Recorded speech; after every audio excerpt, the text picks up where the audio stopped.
చూడండి మీకు కమెంట్ వచ్చింది, క్రిటిసిజం వచ్చింది అంటే దాని అర్థం ఏంటి? Your progress. Somebody is observing. Yeah okay, somebody is observing you. Take it is in a positive way. అంటే నేను చేసే పనిని గుర్తిస్తున్నారు. సెకండ్, మనసుకు ఏది తీసుకోకూడదు. As long as you believe like నేను తప్పు చేయట్లేదు, కరెక్టే చేస్తున్నాను అన్నంత కాలము, మనకి నియర్గా ఉన్నవాళ్ళు, మన నియరెస్ట్ ఫ్యామిలీ మెంబర్స్కి అది అర్థమైనంత కాలము మనం అది మనసుకు తీసుకునే అవసరం లేదు.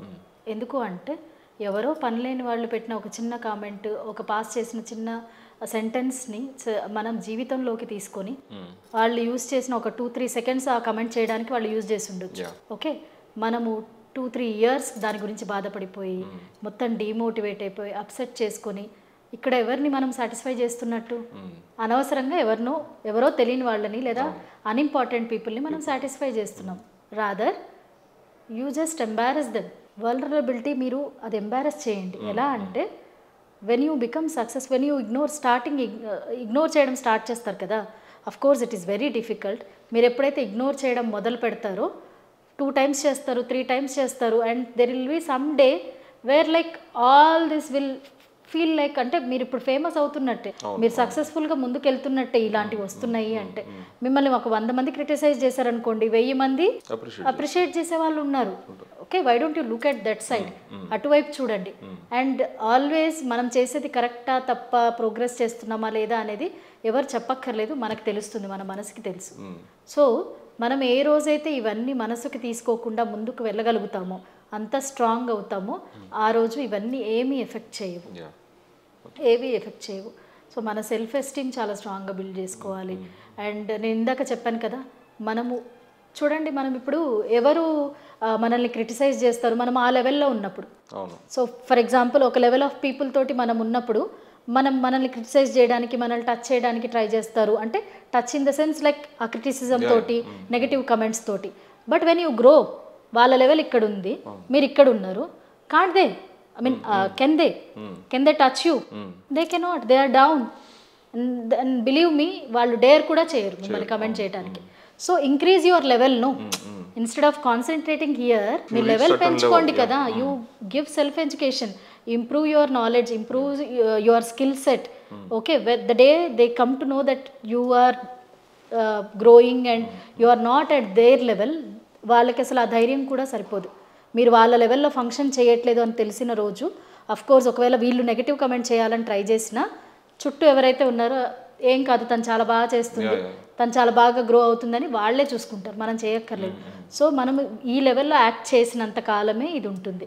When you grow your level of acting or your progress, capabilities and all, that time like you are in a different level, they are in a different level. మనం చెప్తాం కదా, వాళ్ళు వేరే జోన్లో ఉంటారు, మనం వేరే జోన్లో ఉంటాం. అది అసలు ఇగ్నోరబుల్ అయిపోతుంది. కొన్ని రోజుల తర్వాత పట్టించుకునే అవసరం కూడా ఉండదు. సో అలా అవుతుంది అనమాట. ఇంకొకటి, ఇందాక నేను చెప్పాను కదా, గారాలు పోతుంది, తప్పుగా తీసుకోవద్దు ఎవరు. That is communication. యాక్చువల్లీ ఎప్పుడైనా మనం ఏదైనా పని చేయాలంటే you should have a effective communication. So as a part of that I have taken that example, అంటే మీకు అర్థమవుతుంది అని. సో మన కమ్యూనికేషన్ ఎప్పుడైతే ఎఫెక్టివ్గా ఉంటుందో, ఒక పాయింట్ని నేను స్ట్రాంగ్గా నేను పలాంది చేయాలనుకుంటున్నాను అని చెప్పినప్పుడు సగం రీచ్ అయిపోతుంది, ఆ పాయింట్లోనే రీచ్ అవుతుంది. సో ఎఫెక్టివ్ కమ్యూనికేషన్ అనేది ఉండడము చాలా చాలా important. And every situation, everything neglect చేయకూడదు. ప్రతి అవకాశము, ప్రతి మినిట్, ప్రతిరోజు చాలా important. When you slowly build up doing everything, like every ఛాన్స్ని ఏ రోజైతే మనం యూజ్ చేసుకోవడం మొదలు పెడతామో, that is when you are proving everybody. Like ఇప్పుడు మనకు ఒక స్కిల్ సెట్ ఉంది, ప్రతి దాంట్లో అది షోకాస్ చేస్తూ, డైరెక్ట్గా అంటే మనం పని కట్టుకొని చేయక్కర్లేదు.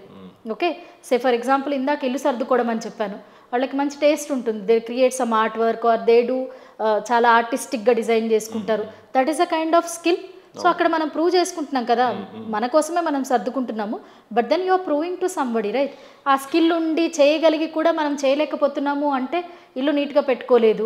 సో ఇండైరెక్ట్గా ఏంటి, ఈ కేపబిలిటీ కూడా లేనట్టు మన ఇనబిలిటీని మనమే ప్రొజెక్ట్ చేస్తున్నాం. సో అది ఎగ్జాంపుల్ అక్కడ. ఓకే, సో మనకు వచ్చే ప్రతి చిన్న పెద్ద అవకాశాన్ని ఫస్ట్ మనము యూజ్ చేసుకోవాలి.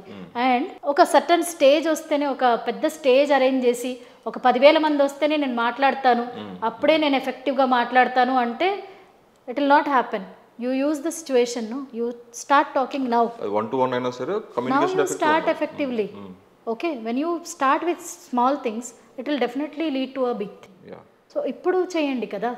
And very important thing, one more important thing is talent ఏదైతే మనకి ఉంది చూసారా, ఆ టాలెంట్ని గుర్తించి దాని వైపు వర్క్ చేసి ఇప్పుడున్న సిచ్యువేషన్కి లేదా సర్కమ్స్టెన్సెస్కి తగ్గట్టుగా అప్గ్రేడ్ చేసుకోవడం. అంటే ఇందాక నేను సెల్ఫ్ ఎడ్యుకేషన్ చెప్పాను, that is like totally different.